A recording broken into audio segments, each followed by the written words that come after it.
विस्तार से बताइए।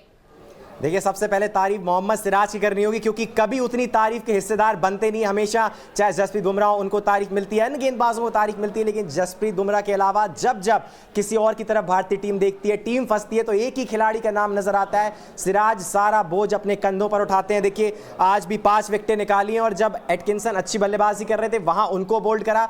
और कहते हैं ना कि टेस्ट क्रिकेट की खूबसूरती यही होती है। आप देखिए, 6 रन से इस मुकाबले को जीत लिया, जहां एक तरफ लग रहा था कि इंग्लैंड बहुत आराम से जीतेगा। हैरी ब्रोक और जो रूट के बीच में 195 रनों की साझेदारी हुई थी, लेकिन उसके बाद 301 पे 4 थे, और वहां से 367 पर ऑल आउट कर दिया। 5 विकेट उनके नाम। प्रसिद्ध कृष्णा की तारीफ करनी होगी, बहुत उनको भी आलोचकों ने आलोचना उनकी भी की कि गेंदबाजी सही नहीं कर रहे, लाइन ठीक नहीं है, लेकिन प्रसिद्ध कृष्णा ने 4 विकेटें निकाली, 5 मोहम्मद सिराज ने निकाली। ये टेस्ट मैच अपने नाम करा, और सबसे बड़ी बात कि सीरीज 2-2 पर बराबर करके खत्म कर दी, क्योंकि जब ये टीम खेलने के लिए पहुंची थी तो युवाओं से सजी हुई टीम थी, और बहुत सारी बातें कही गई, बहुत सारे सेटबैक्स इस टीम ने देखे, लेकिन यही होता है, सेटबैक को कमबैक बदलने की जो क्षमता है वो इस युवा टीम में। ये युवा टीम गिरना जानती है अगर, तो ये गिर के खड़ा होना जानती है, और फिर लड़ना जानती है, और लड़कर जीतना जानती है, और वो जीत दर्ज करके दिखाई है। क्योंकि जहां से ये मैच जीता है वहां से बहुत मुश्किल था इस मैच को जीतना, क्योंकि ऑलमोस्ट इंग्लैंड बहुत आगे पहुंच गया था इस मैच में, लेकिन वहां से टीम ने वापसी करी। और मोहम्मद सिराज की आप कितनी भी तारीफ करें,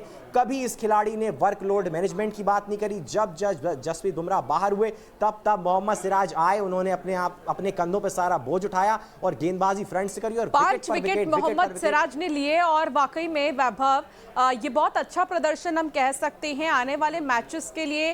मोहम्मद सिराज ने एक बहुत अच्छी छवि अपनी बना ली और अपने रिकॉर्ड को और भी ज्यादा मेंटेन कर लिया है।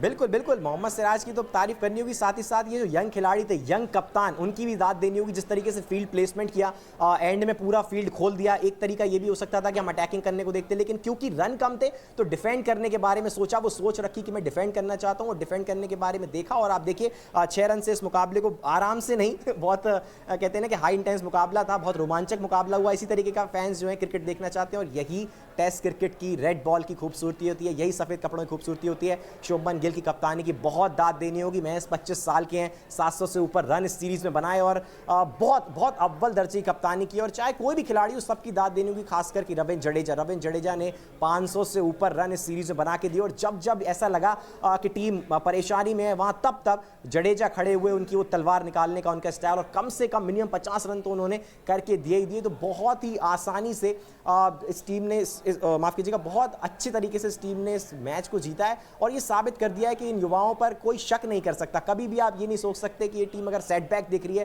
तो एक कमबैक नहीं कर सकती कभी।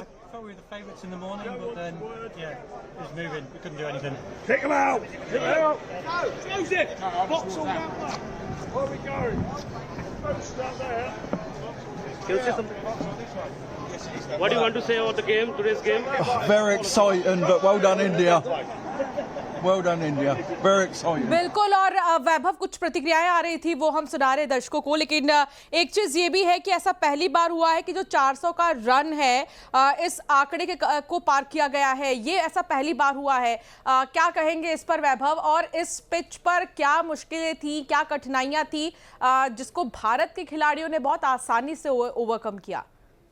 देखिए, पिच बहुत अच्छा खेल रहा था। शुरू में पिच बल्लेबाजी के लिए अनुकूल था, इसलिए आप देखिए कि भारतीय टीम ने 224 बनाए, लेकिन उसके बाद जब इंग्लैंड आया तो क्योंकि इस मैच में आप अगर ध्यान से देखेंगे ना, तो ये बॉल जब थोड़ा सा पुराना हुआ तब सीम अच्छा होना शुरू हुआ। जबकि कहते हैं कि नया गेंद जो होता है वो अच्छा सीम होता है, अच्छा सीम हो रहा था, लेकिन जैसे जैसे गेंद पुराना हुआ, जैसे जैसे बल्लेबाजी बढ़ती गई इस पिच पर, बल्लेबाजी कठिन होती गई। इसलिए तीसरे इनिंग में जब भारतीय टीम आई और 396 रन बनाए, तो वहां मैच पूरा चेंज हुआ। और उस पारी में सबसे ज्यादा दाद देनी होगी आपको यशस्वी जायसवाल की, क्योंकि जिस तरीके से उन्होंने आके 118 रन का शतक लगाया और बड़ा स्कोर खड़ा किया, और उस स्कोर के साथ साथ आकाशदीप, जो एक टेलेंडर के रूप में एक नाइट वॉचमैन के तौर पर भेजे गए थे।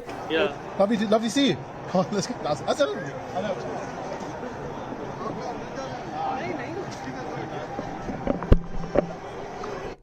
लेकिन पहली पारी में ज्यादा बड़ी बढ़त बना नहीं पाया, और उसके बाद आप देखिए कि बहुत अच्छा कमबैक किया वहां से। और जब कमबैक किया तो कमबैक भी ऐसा कि 374 का टारगेट दिया, और जब 374 का टारगेट दे दिया तो हैरी ब्रोक और जो रूट के बीच बहुत बेहतरीन पार्टनरशिप हुई, उनकी भी दाद देनी हुई। कहीं ना कहीं उनकी मेहनत थोड़ी सी मुझे लगता है यहाँ पर वेस्ट हो गई, क्योंकि जिस तरीके से इन लोगों ने पार्टनरशिप बनाई थी हैरी ब्रोक ने और माफ कीजिएगा जो रूट ने बहुत ही बेहतरीन पार्टनरशिप थी 195 रनों की, लेकिन उसके बाद जैसे ही प्रसिद्ध कृष्णा को जो रूट का विकेट मिला वहां से आप समझिए मैच पूरा टर्न होता हुआ नजर आया। फिर एकदम से मोहम्मद सिराज हावी हो गए, प्रसिद्ध कृष्णा हावी हुए एक तरफ से, और दोनों तरफ से जब एकदम अटैकिंग बॉलिंग लाइनअप इनको देखने को मिला, फील्ड खोल दिया गया, रन नहीं जाने दिए, और वो जो शिकंजा कसा बल्लेबाजों के ऊपर, उसी वजह से ये जो हम नतीजा देख रहे हैं वो देख पा रहे हैं कि 6 रन से इतने पास से इतने क्लोज कॉल से मैच 25 रन चाहिए थे इंग्लैंड को जीतने के लिए, तब भी 3 विकेटें हाथ में थी और उसके बावजूद हम 6 रन से मुकाबला जीत गए।